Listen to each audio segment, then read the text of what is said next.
প্রথম পর্যায়ে 53 লাখ টাকা যেটা আমাদের অতিরিক্ত সচিব বলেছেন, খাস জমি যেখানে ছিল শুধুমাত্র আমরা একতলা বিশিষ্ট একটা প্যাভিলিয়ন তৈরি করে দিয়েছি, সেখানে কিন্তু জমি অধিগ্রহণের বিষয় ছিল না।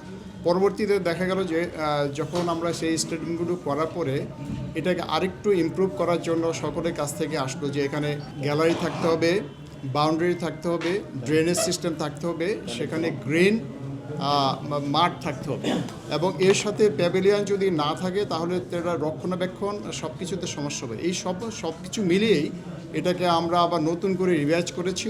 গরু ছাগলের হাট যদি বসানো হয় মাটির কিন্তু ওই ধরনের স্পেসটা থাকে না, এটার জন্য নিয়মিতভাবে রক্ষণাবেক্ষণের জন্য বাউন্ডারিকে দেওয়া হয়েছে, এটার জন্য কম্পোনেন্টের যোগ হয়েছে।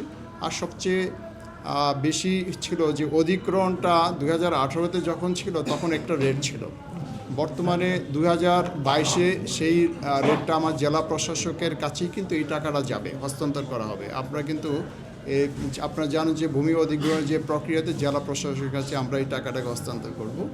আর 2022-এর রেট শিডিউল অনুযায়ী পিডব্লিউডির কারণে এটার যৌক্তিকতা প্ল্যানিং কমিশন তারা একটা কমিটি গঠন করে দিয়েছে, অর্থ বিভাগ অনুমোদন করেছে এবং ওই কমিটি গঠন করা কমিটির রিকমেন্ডেশনের প্রেক্ষিতে কিন্তু এই প্রাইসটাকে বেড়েছে, প্রাইস এসকেলেশন যেটাকে আমরা বলি, অর্থবৃদ্ধি বেড়েছে।